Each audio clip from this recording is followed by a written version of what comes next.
Welcome, it's Jennifer McGuire. Thanks for stopping by.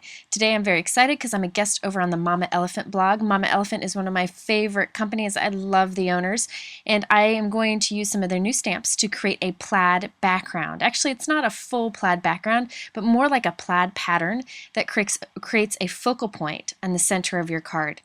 This is something that, with a few tips, can be pretty simple to do. But if you don't have those tips, I think it can be challenging. So decided to share that here today, and I actually created 2 cards while I was at it because that's just what I do. I don't know, I got the stuff out, I might as well do it. So I'm using this new boutique border stamp set from Mama Elephant. It's kind of for the holidays, but I'm using this for non-holiday card. I'm taking this, like, it's got multiple thin lines, and I want to mount this on my acrylic block, but sometimes when you have a long stamp like this, it doesn't mount straight. To be sure I mount it straight, what I do is I push a straight edge right up against it to kind of push it straight. And then once I have it pushed perfectly straight and I can see that it's straight up against that straight edge, I go ahead and take my acrylic block and put it on there. I'm using my stamp press from Martha Stewart. I love this tool, but you could use a regular acrylic block if you want to. I think acrylic blocks with lines, like you see here, the grid lines are very helpful, especially with techniques like this. Since I want my pattern to be centered, I need to do some planning. So I'm going to take my border stamp and kind of stretch it across here and see what kind of angle I want here. Now I notice if I place it at an angle like this, I need it to touch about 1 inch from the top and 1 inch from the bottom on one side and the other, which you'll see as we go. But I'm going to go ahead and make some marks equal distance from the top and the bottom, about 1 inch. It happens to be the thickness of my straight edge here. And I'm putting marks on both sides of my cards. So about 1 inch from the top and 1 inch from the bottom on both sides. And those will be my guides to help me get this centered.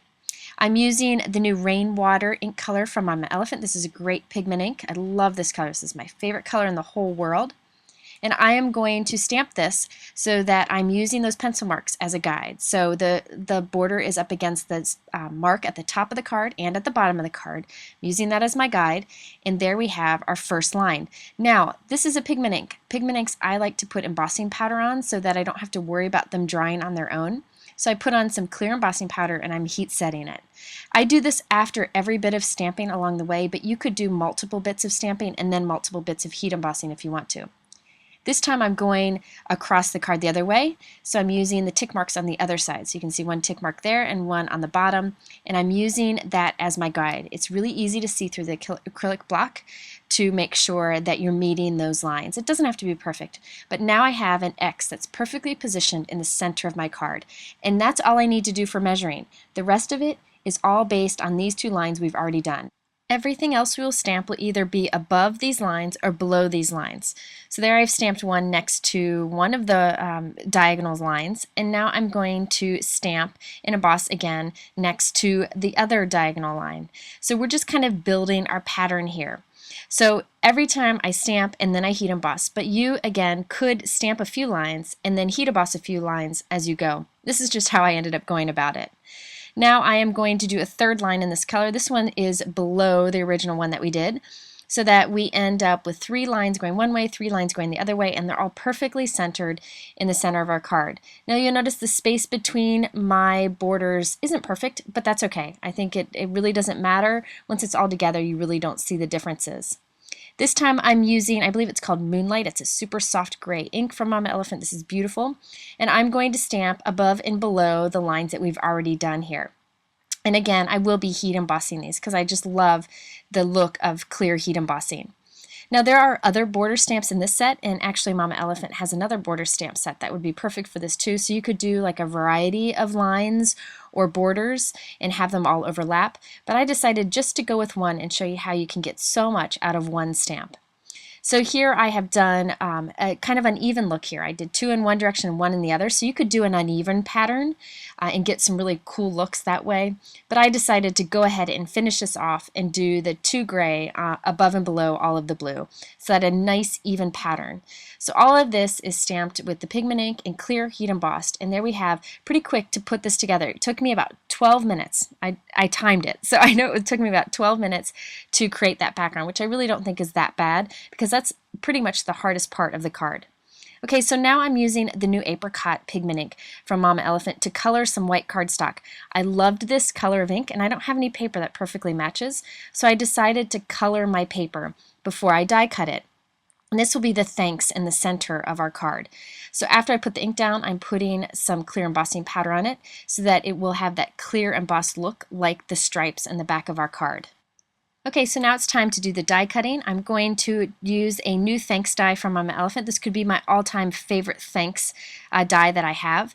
And I'm also going to use this piece from Mama Elephant. I think I want to use that little heart that's in there. So I'm going to go ahead and die cut it. And I'm not sure if I want to use it yet or not, but I might as well do it while I'm at it. So after I die cut these, I decided I wanted some dimensional shine on this thanks die. Put some temporary adhesive onto some scrap paper, and I'm holding that in place. I'm going with my apricot ink and putting another layer of ink on top of that embossing that we've already done. And this time I'm going to use Wow Clear Ultra High Embossing Powder. This has big granules so that when it melts you get a really thick layer of clear embossing. If you don't have this powder, you could do 2 more layers of clear embossing, but this just saves time. So I'm going to take my heat gun and heat it from behind first to start the melting process. The reason I do this is it won't blow all those granules away because they're big granules. Once I've got it melting, I come from the front and finish it off. And this puts a very thick dimensional clear coating on top of our little die cut and gives it just a really nice finished look. Okay, so now it's time to put that centerpiece together. I actually used a speech bubble die from Mama Elephant, so that's what this die cut is, and I'm going to cut that little triangle off so that I have an oval that happens to be a great size for that thanks die. I picked this For Being You from another Mama Elephant stamp set, and I'm going to stamp that right underneath it. And here's the point where I decided that I couldn't find a place for that heart, so I didn't use that heart on this card, but I'll probably use it on a future card. Now I'm just going to take some adhesive and put it on the back of my die here, or my die cut here. Now there are many different adhesives that you could use for thin die cuts. This is just the one I happened to grab this time and it works pretty well. I'm going to go ahead and put that onto our white oval here. One of the great things about covering a die cut with ink is that you can stamp the rest of the sentiment with the same color and it'll perfectly match.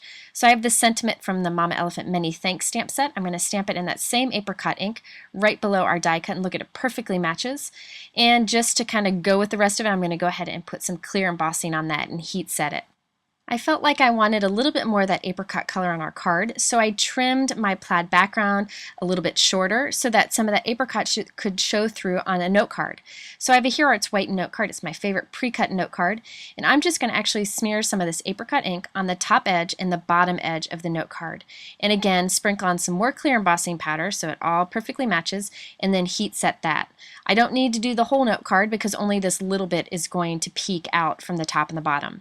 So now it's time to assemble it. I put some adhesive on the back of my plaid background and some foam tape on the back of our little focal piece here, the oval with the thanks greeting, and I'll add that to the center of the card. I was torn on whether to make this a vertical card or a horizontal card, but I finally decided to go with the horizontal look. I also decided to put a few smaller hearts. So you see this die up here on the right, that's from Mama Elephant also. It makes these great confetti pieces that are perfect for shaker cards. I covered some white cardstock with that apricot ink and some clear embossing powder and die cut a few of these hearts. I put some multi-medium adhesive onto my craft sheet here, and I'm going to dip my little hearts in with tweezers and put them onto my card. By the way, a lot of people ask if I ever get stuck creatively, and it happens all the time. This week has been really rough for me, and I was stuck. So what I did is a trick that I do a lot when I'm stuck, and I thought it might help you.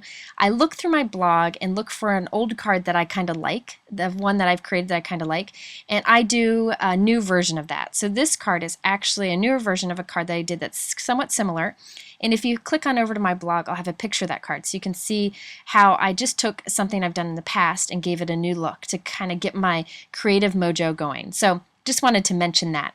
And as I often do, I went ahead and created a second card while I had everything out. This time I did the gray borders in the center of the card and blue on the outside, and I put my die cut directly onto the card without the oval, and I used that bigger tiny heart die cut that I had left over on this card. If you are interested in these products, they're linked below in my YouTube description, or you can head over to my blog at jennifermcguireinc.com. I also encourage you to head over to the Mama Elephant blog. They have so many great ideas there. Thanks so much for visiting, and I hope to see you again soon.